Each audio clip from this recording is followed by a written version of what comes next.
gates of Babylon shatter under bronze-tipped battering rams. Assyrian soldiers pour through the breach, their faces hidden behind bronze masks shaped like demons.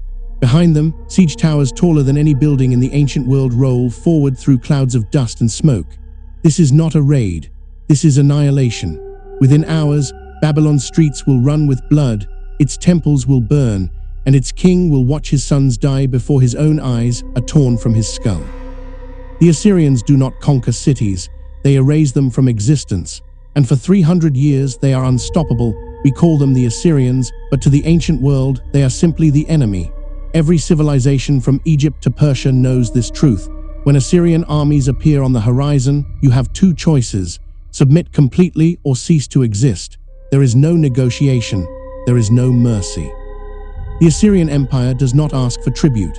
It demands total surrender, and it has the military machine to enforce that demand across 2 million square miles of the ancient world.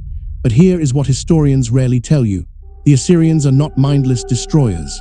They are brilliant administrators, innovative engineers, and collectors of knowledge on a scale that would not be matched until the Library of Alexandria. They create the first professional army in human history. They build the first empire with a functioning postal system. Their capital city, Nineveh, holds the largest library the world has ever seen, containing over 30,000 clay tablets covering everything from medicine to astronomy to literature. And then, in less than 20 years, all of it vanishes. The empire that terrified the world for 3 centuries collapses so completely that future generations will believe the Assyrians were mythological. Their cities are buried under sand. Their language dies. Their very existence becomes legend. How does the most powerful military force in the ancient world disappear? The answer lies in a combination of their greatest strength and their ultimate weakness. But first, you need to understand what made them so terrifying. Imagine standing on the walls of your city in the 7th century BC. You are a soldier, stationed on the battlements, staring across the plains. Then you see it, a dark mass on the horizon, moving toward you like a storm cloud. As it grows closer, you hear the sound, thousands upon thousands of feet striking the ground in perfect unison. Bronze armor glinting in the sun, war chariots rolling forward in formation. And above it all, the standards of the Assyrian army, each one bearing the same message: resistance is death. The Assyrian army is unlike anything the ancient world has seen before. Previous armies are collections of farmers called to war during the off-season, armed with whatever weapons they can afford, led by nobles who learned tactics from their fathers. Assyrian soldiers are professionals. They train every day. They receive regular pay. They fight in specialized units: heavy infantry with bronze-scale armor and iron swords, light infantry with bows that can pierce armor at 200 yards, cavalry that can ride and shoot simultaneously, siege engineers who can breach walls that have stood for centuries.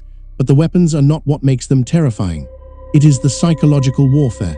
The Assyrians perfect the art of making enemies surrender without fighting. Their palace walls are covered with reliefs showing their conquests in graphic detail.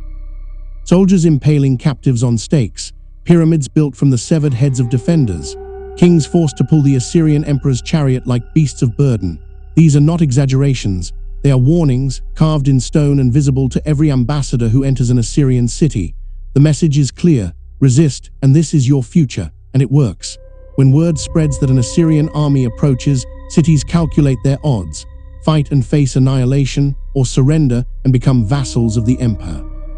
Most choose submission. The Assyrians collect tribute from dozens of kingdoms: Egyptian gold, Lebanese cedar, Arabian spices, Babylonian silver. The wealth flowing into Assyria is staggering, and it transforms their capital into a wonder that rivals anything in the ancient world. Nineveh sits on the banks of the Tigris River in what is now northern Iraq. By 700 BC, it is the largest city on earth, home to over 100,000 people. Its walls stretch for 7 miles, reinforced with towers every 60 feet. 15 gates pierce these walls, each one massive enough to allow chariots to pass through side by side. Inside, the city is a marvel of urban planning. Aqueducts bring water from mountain springs 50 miles away. Wide streets are paved with limestone. Gardens are laid out in geometric patterns, filled with trees and plants collected from across the empire. But the true jewel of Nineveh is the Palace of Sennacherib. This is not merely a royal residence. It is a statement of power that echoes across centuries.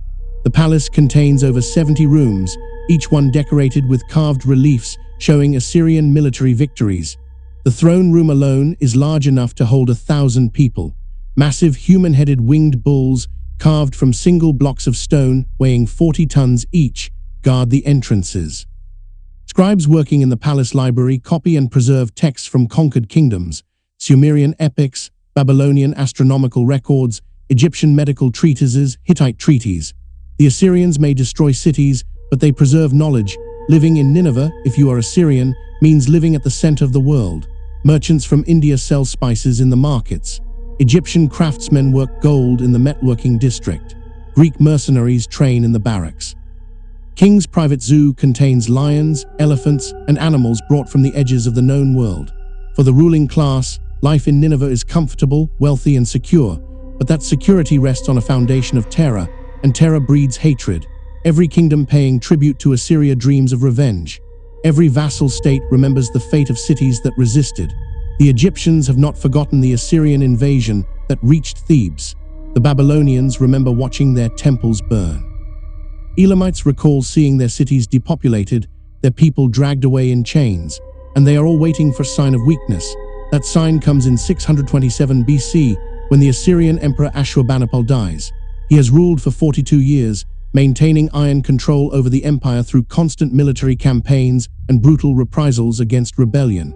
But he leaves no clear successor. His sons fight for the throne.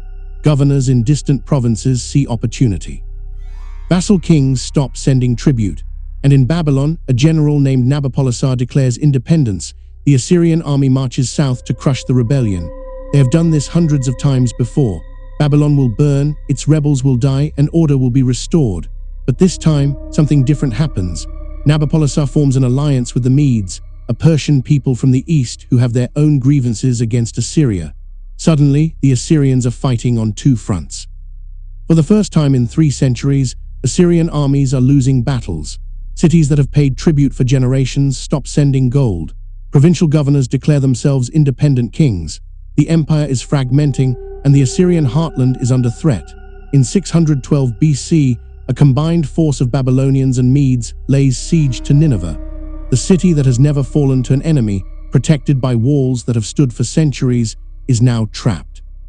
For 3 months, the siege continues. Assyrian defenders fight from the walls with the desperation of men who know exactly what happens to conquered cities. They have built pyramids of severed heads outside dozens of cities.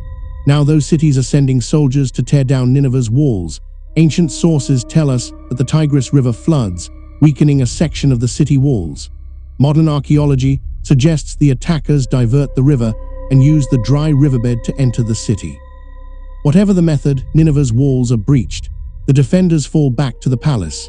The fighting in the streets is savage, and when the city finally falls, the victors do to Nineveh exactly what the Assyrians have done to so many others. They burn it completely. The palace of Sennacherib, filled with centuries of accumulated treasures, goes up in flames. The library, containing 30,000 clay tablets representing the collected knowledge of multiple civilizations, is destroyed. The temple complexes crumble, the great gates collapse. The fires burn so hot that mud bricks fuse into glass. When the smoke clears, Nineveh is a ruin. The population is killed or enslaved. The Assyrian royal family is annihilated, and within a generation, sand begins to cover what remains. Other Assyrian cities meet similar fates. Ashur, the ancient religious capital, is sacked. Nimrud is burned. Dur-Sharrukin is abandoned. The Assyrian people do not disappear entirely, but they cease to exist as a political entity. The empire that dominated the Near East for 300 years vanishes so completely that future historians will debate whether it ever existed at all. The speed of the collapse is stunning. From the death of Ashurbanipal in 627 BC to the destruction of the last Assyrian strongholds in 609 BC is only 18 years. An empire that took centuries to build, that seemed unshakable, that terrified everyone from the Nile to the Persian Gulf, ceases to exist in less than 2 decades. Why? The answer is brutally simple.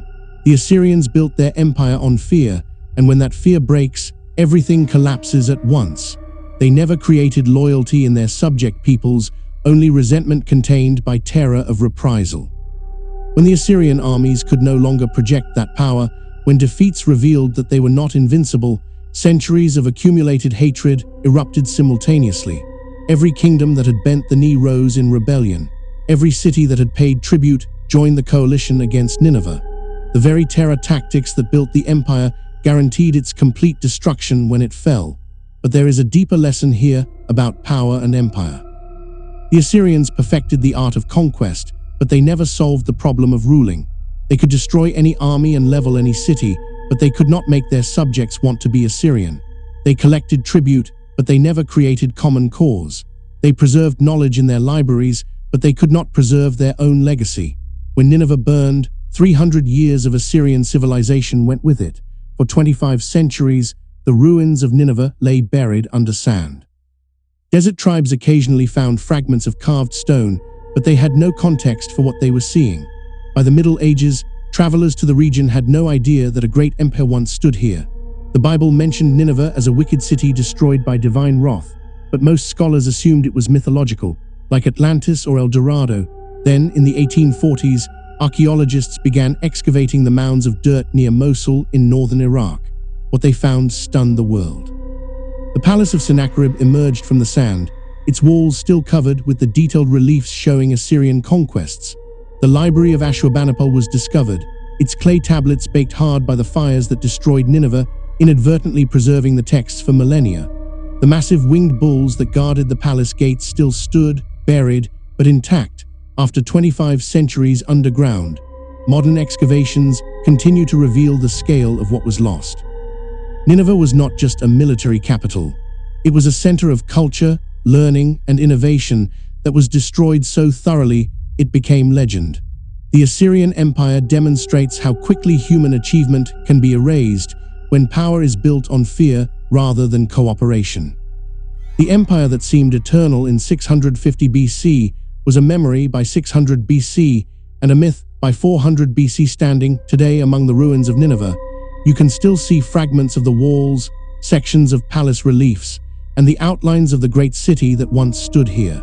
But most of it is gone, destroyed by the very tactics the Assyrians perfected. The empire that showed the ancient world the cost of resistance learned, in its final years, that terror is the most fragile foundation for power. When fear breaks, everything built upon it collapses instantly. And when Nineveh finally fell, no one came to its rescue. The victims of Assyrian conquest had become its executioners, and they made certain that nothing would remain.